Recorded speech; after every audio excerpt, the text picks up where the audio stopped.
Hey, welcome to the podcast. Thanks for having me, Leo. I've been dying to talk about this one. It's this crazy vacation story that ends up in, like, a cannibal village? Oh yeah, this one's intense. So it comes from this guy, Haru, who wrote it on behalf of his friend Aldi and his siblings. Happened around 2008. Wait, hold on.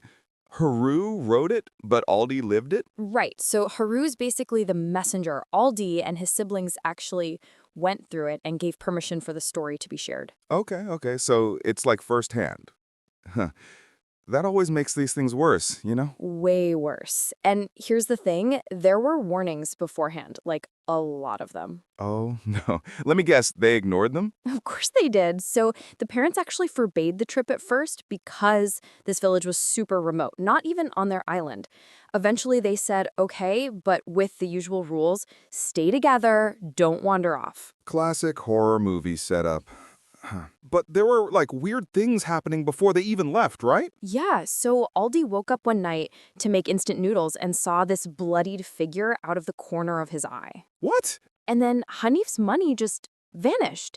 Like he'd been saving cash for the trip and it literally disappeared. Wait, physically gone, just like that? Gone from a locked place. Then it reappeared, but some was missing. Even the parents swore they didn't take it.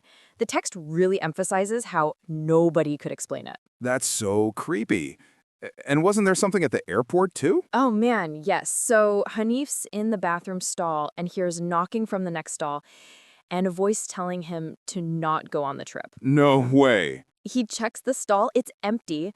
There's a broken sign on the door, and then he hears a growl, like a tiger. In an empty bathroom stall? That's insane. I know, right? But they still go. Of course they do. So what happens when they get there? They arrive, and their uncle, Yadi, welcomes them, warns them not to stray because the village is surrounded by dense forest. Everything's normal at first, prayers, meals, but by day 4, the uncle leaves them with this elder, Pak Ramat, and the 3 kids go exploring. Oh, gosh. They walked into the forest? Yeah, like they start in the backyard, then there's fields, and gradually they're in thicker woods. The way it's described, it's almost like the forest is pulling them in, like they're walking in circles but going deeper. That's such a weird phenomenon. I mean, people get disoriented in forests all the time, but this sounds different. Right? So they get exhausted and fall asleep under a tree. When they wake up, they see a village through the trees. Oh, thank God, right? No, no.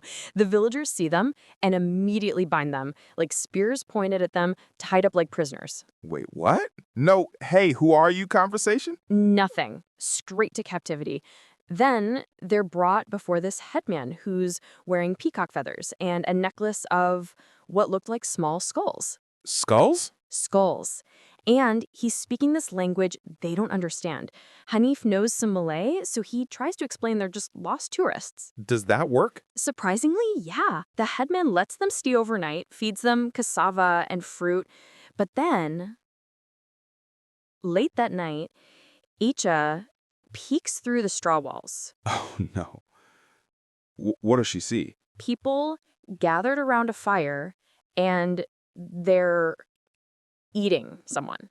Like, actually eating a person. The person's wearing jeans and a shirt, clearly an outsider, like a tourist, and Icha describes them as not screaming, but like sleeping while they're being eaten. That's heavy. She faints. The text is pretty blunt about it being cannibalism, describes teeth like lizards and sharks, blood on faces. Jesus. So what do? Aldi and Hanif wake up, see what's happening, and decide to escape. They whisper to each other, don't panic, and slip through a gap in the walls. Do they make it? They get spotted.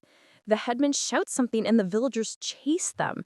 Aldi says they had these fierce eyes and were throwing spears. And then what? They end up cornered at a ravine. And they choose to jump rather than get captured They jumped off a cliff? into thick brush. Somehow they survive with just scrapes and twisted ankles. They pass out and wake up at dawn. Okay, that could have been so much worse. Right? So they wake up and hear the call to prayer, the adhan. They follow it and end up behind the mosque where they originally prayed when they arrived. Wait, so they found their way back? Here's the weird part. The elder tells them they'd been gone for an entire week, but to the kids it felt like 2 days. A whole week? The elder, Pakrama, tells them they'd entered the spirit world of the forest. That's why time was different. That's such a common thing in these stories, you know? Like, time moves differently in liminal spaces. Exactly. In Indonesian folklore, they call it the Gaib realm. It's used to explain these kinds of distortions. So what's your take on this? Yeah? Like, anthropologically speaking. There are a few ways to read it. One is that it's a trauma narrative filtered through local cosmology. They experienced real danger, and their memories get shaped by cultural frameworks. 2, it's a cautionary tale about respecting elders. 3, it reflects anxieties about outsiders and remote communities. But, like, were there actually cannibalistic tribes in that region? Like, historically? There are colonial-era reports and local myths, but verified persistent cannibal societies are extremely rare. This could be folkloric, a misinterpretation, or possibly an actual clandestine group. We have to be careful not to jump to conclusions. The headman's peacock feathers and skull necklace, though, is that a real thing or, like, a trope? It's archetypal. Feathers and skulls signify power and liminality in many cultures. Peacock feathers signal status or otherworldly authority. Skulls imply dominance over death. Whether it's factual or symbolic, it's a strong marker of other. And the villagers were doing like a ritual dance while eating. That sounds more ritualized than just survival cannibalism. Right, the text describes dancing and chanting around the fire. Ritual cannibalism is often symbolic, tied to transformation, vengeance, or communion with ancestors.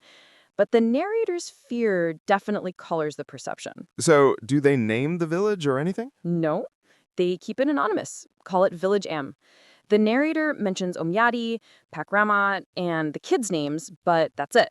The anonymity makes it more universal and protects identities. I'm curious about all those warnings before the trip. The voice in the stall, the missing money, the dream. That's a pattern, right? Very much so. In survival folklore, premonitory phenomena serve as moral lessons about crossing boundaries. These are boundary ritual narratives.